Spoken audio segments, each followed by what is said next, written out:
Welcome back to Streamline Entertainment. I was just looking for some more information on the missing lad Jack Sullivan, who obviously would now be 23, and it's been a while since he's gone missing. And I came across a video by After Dark Coffee and Crime. I think I've looked at her channel before. And let's get straight into it, see what she has to say. If I do pause it, it's just to make a comment.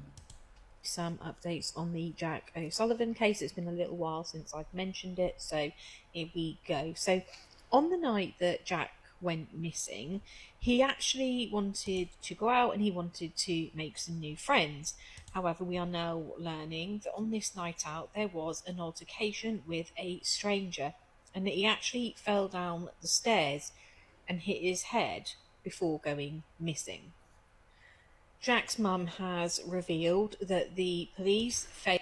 I was told that he had an accident, and it's the first time I actually hearing that he had an altercation with someone, with a stranger at that party.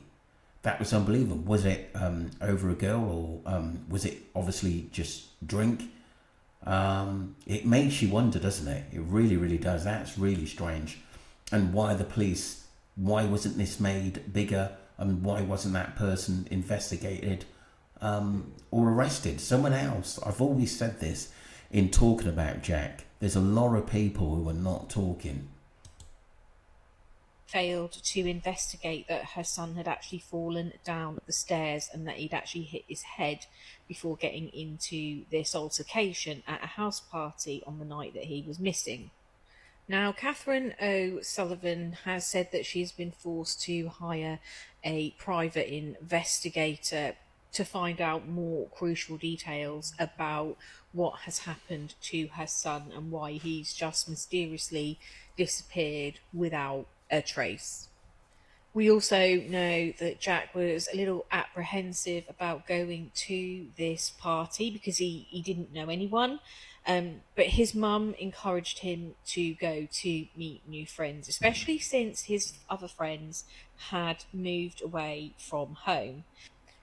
Now, we know he took a bus from his house in Flax Bourton to Bristol city centre to have some drinks with three of his university friends at a Wetherspoons before all four, there was two boys and two girls, ventured off to a house party which had been hosted by a girl who was on his law course.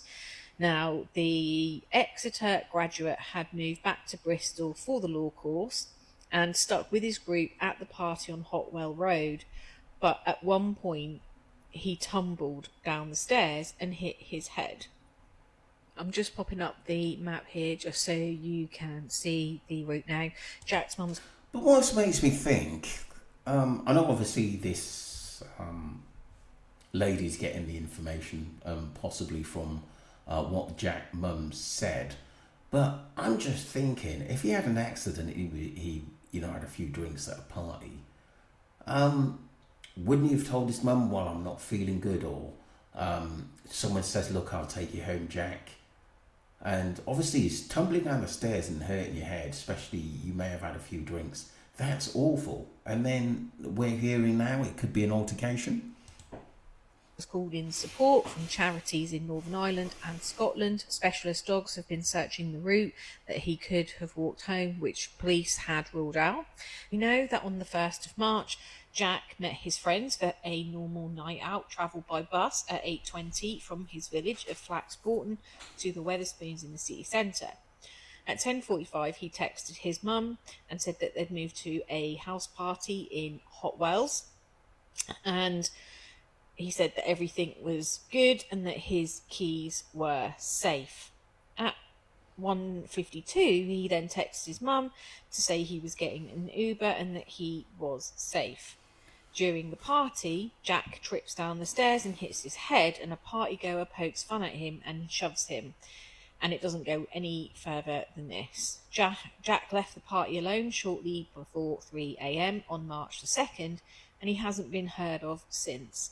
The last confirmed sighting that they have of Jack is at 3:13 as he walks onto a grassy area at the junction of Brunel Lock Way and Brunel Way in Bristol. His family have reviewed more footage and believe they can see him heading back towards Bristol city centre at 3:25 a.m. and you can see up the top there. Police also have footage of a person who could be Jack walking along Bennett Way Slip Road at 3:38. Now, Jack attempted to call a female friend who was at the party at 3:24.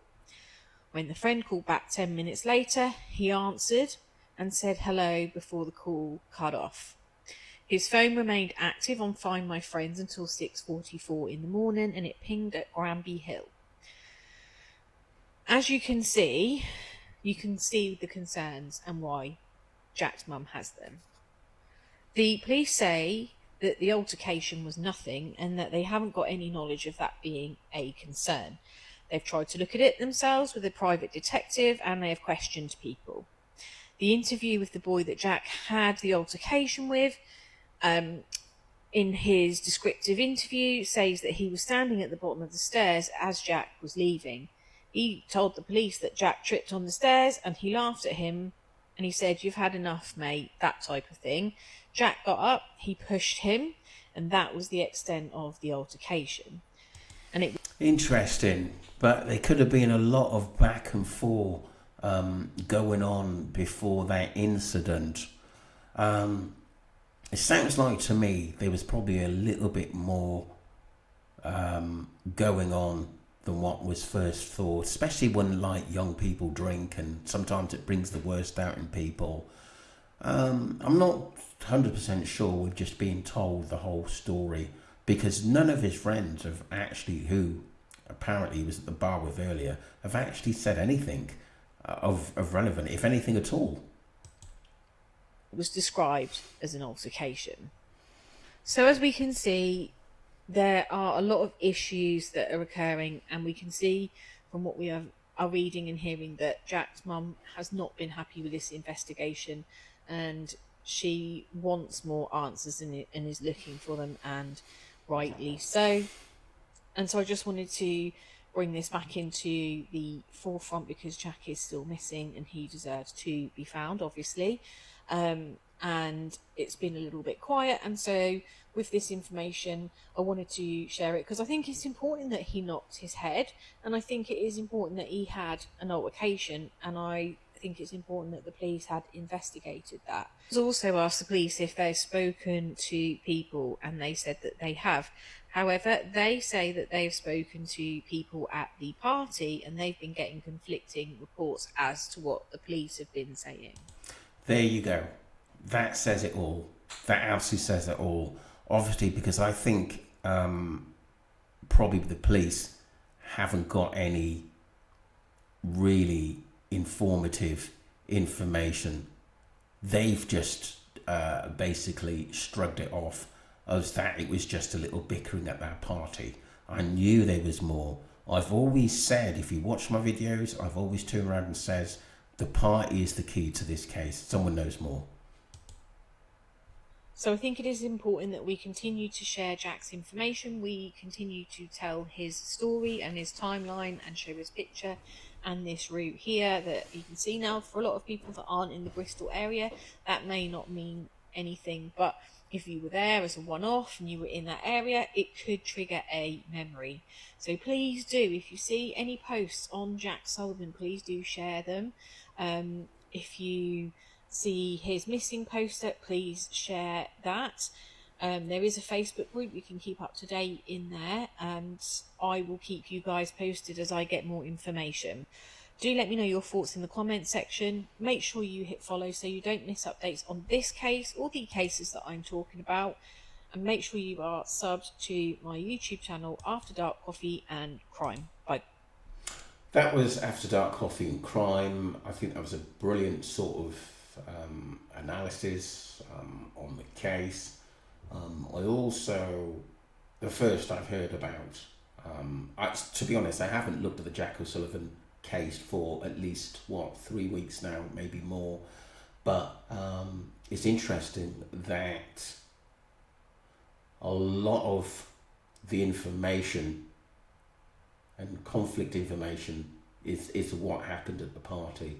Yes, he had a bump on his head, but did this altercation go further outside it? Really does make you think, doesn't it, and give us a little bit more speculation on this case. Let me know what you think, people, because will someone else come out and tell the truth? You never know, but I always think there's more to this case than meets the eye. Do subscribe to Streamline Entertainment and follow the channel, and also this lady's channel as well, for reporting on this. Thank you.